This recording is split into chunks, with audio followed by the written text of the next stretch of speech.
I mentioned at the beginning of the film that what a labour of love it's been for you, and I think that comes across in the film very much.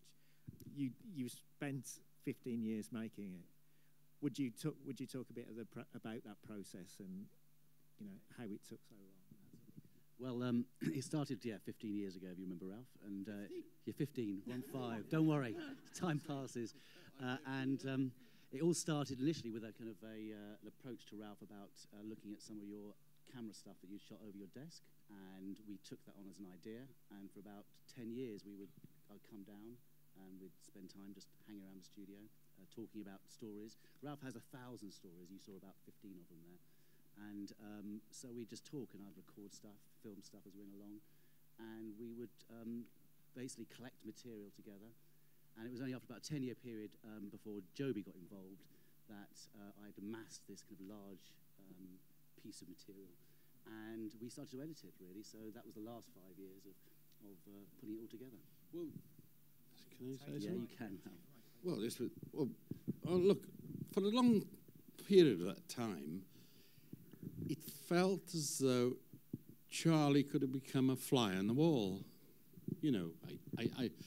I got on with things, and he just stayed somehow in the background, which is what gave me the idea to buy a fly swat, And it didn't work. He's too cunning for that. And he'd film the fly swat, So if there were any interesting effects in there, sound effects or anything, it's fly swat, me trying to hit Charlie with a goddamn thing. But that's how he became a fly on the wall in my studio. Now, I didn't say, oh, Charlie, just the man I want to see, stay 15 years, and we'll do something together, No, it was later. He just sort of kept coming back, and things like that become a habit. And Charlie became just a part of the scenery, And I tried my best to accommodate that. And in some way, I just think that Charlie's done, and Lucy here, who I believe actually did have a little to do with it. And, she's been credited, and Tang, and so many other. I need a list here, don't I, of all the lovely people that have been involved with Itch Films. Itch Film, sorry, there isn't an S on it, you see, because they ain't making any more. That's it. That's the last one. They made that film. It was quite enough, to do one. So I decided that would be the time to finish it. Do a film of me, a life-covering film.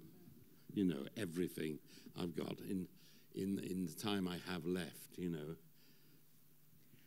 this is why it took us 15 years to make the film. What? What was the original question? I forgot. But I'm sorry. I'd like to get you involved and to have your contribution, of course. And my favourite bits in the film are those. I love all of it, but I love those scenes in the studio that illustrate Ralph's creative process and illustrate what he's doing. Did you have to do any arm twisting or, cajoling to get in there or to see him? Those processes, because in a way you're giving away your secrets. Oh, everything. Yeah. The whole damn lot. My underpants, a lot. Do you want to speak? Okay. We filmed a lot. So there was, there's many paintings and many drawings that went through the camera process, and we filmed. I think what was fantastic was to catch. I think that the painting in the middle was a masterpiece, and I think to catch that on camera was fantastic. And it really was a matter of just being there all the time. Whenever we came down, we would set off on a picture or a story or whatever, and where it went, as you can see, we have no idea where these things go. But in the end, when things kind of had an ending and a beginning, we fit it into the film, and it stuck really. And I feel very privileged to have been down there during that process, and especially seeing all Ralph's little techniques, all his rubbings and splatterings. I'm particularly privileged to have Beanie there, the dog. I love the dog. Wasn't that great, the dog? Wonderful. Yeah, and I hate dogs, but I like the beanie, you know. In terms of having the privilege of being in Ralph's studio and spending time in Ralph's studio, it was a really gentle process. And to begin with, Charlie actually didn't know he was making a film. Ralph has always been a fan of his, and he pitched up one day, having spoken to Ralph on the phone, to his house in Kent. And something happened, some kind of exchange happened between them. And actually, I think on that first visit, Ralph, you ended up giving Charlie a huge box of all your archive and saying, here you go, yeah, take this. And it was literally the first time you guys had met. Do you remember that? That's just a stupid thing I ever did. Yeah, because here we all are now, 15 years later. But I think, in a way, that is actually why there is the intimacy that there is in the film, is that Charlie didn't set out to make a film. He set out to meet his artistic hero and someone that's been a huge influence on his life. Blimey. And has gradually got to know Ralph, as you can feel in the film. And we were only ever there as observers. Nothing in that film was in any way contrived. We just, as Charlie said, would pitch up and the camera would observe what was going on. I was so happy that Johnny came down. You know Johnny Depp? Yeah.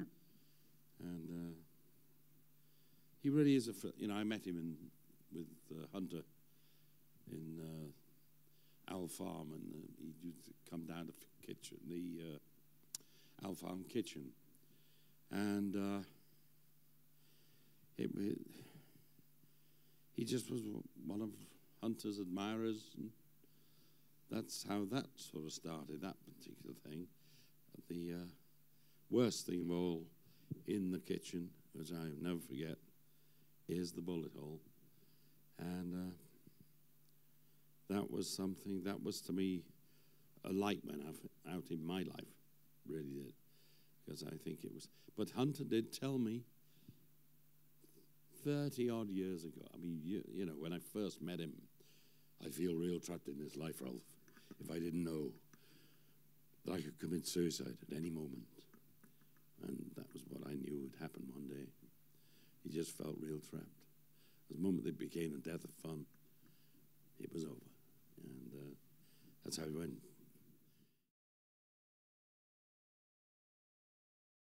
They're all happy. If I've achieved something in a day, it starts with a splat, it ends with that. You know, whatever it is. I just made that up, by the way. Just forget it. I like it. Forget it, it doesn't really matter. And it's just something that's how I spend my life. Honestly, it's ridiculous. I go in the studio, white sheet of paper, tape the corners, dip in the bottle. What will it be? It's going to be black. Usually it's black.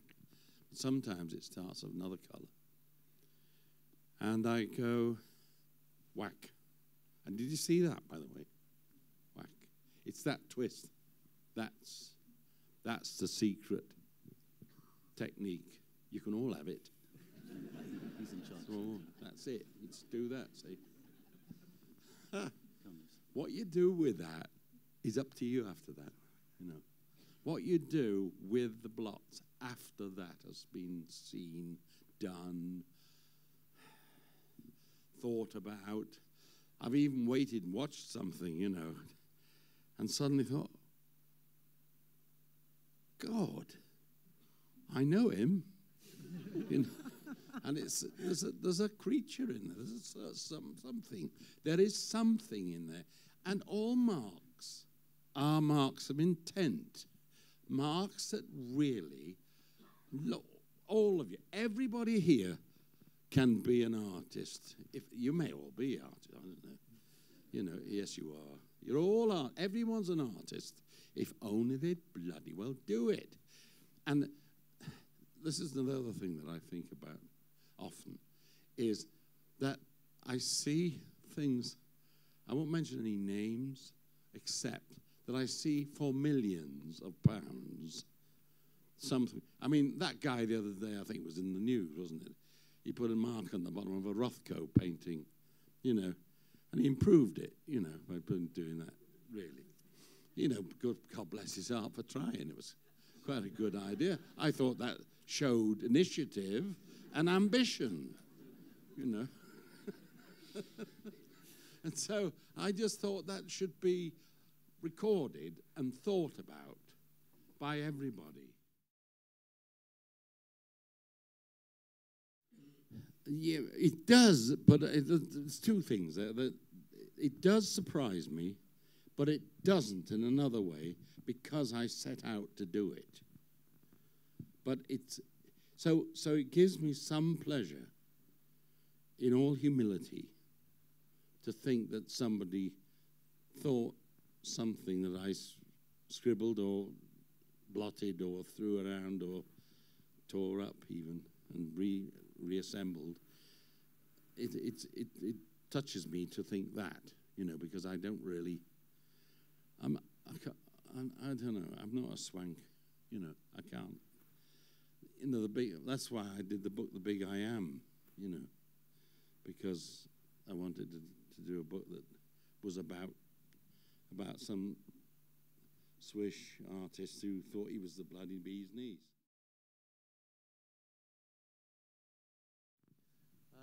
Well, the hardest part, I think, one of the difficult things was when I went down to Ralph's for the day and I came back with nothing. That often happened.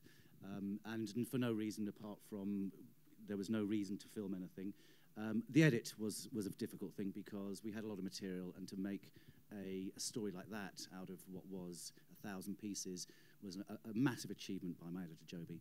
And I think the letting go of certain things is one of the hardest things for a director to do at the end of a project. Things you've got attached to, and when you realise out of context they're not very helpful for the story. So I would say a project like that after 15 years, the topping and tailing and the crafting, I need a lot of help doing that, and having an editor who could see the good material amongst the stuff that was fogging the story was a blessing. And so it was difficult letting go of some of the bits and pieces, but there's always DVDs and there's always extras and all that kind of stuff, so nothing's lost anyway. But letting go of the film, I'm so pleased to be here with everybody here and be able to look at the film objectively now after being in it for so long. And looking back on it now, nothing seems very difficult at all anymore. It's amazing. It's quite amazing. Yeah, it seemed like a worthwhile project in the end. Look, I'd just like to say to finish, one day in last September, as far as I remember, I was walking down the street with Manly Pride. My heart was all aflutter when I fell into the gutter and I found a pig lying by my side. My heart was all aflutter as I lay there in the gutter, and a lady passing by was heard to say, "You can tell the man who boozes by the company he chooses." And the blooming pig got up and walked away.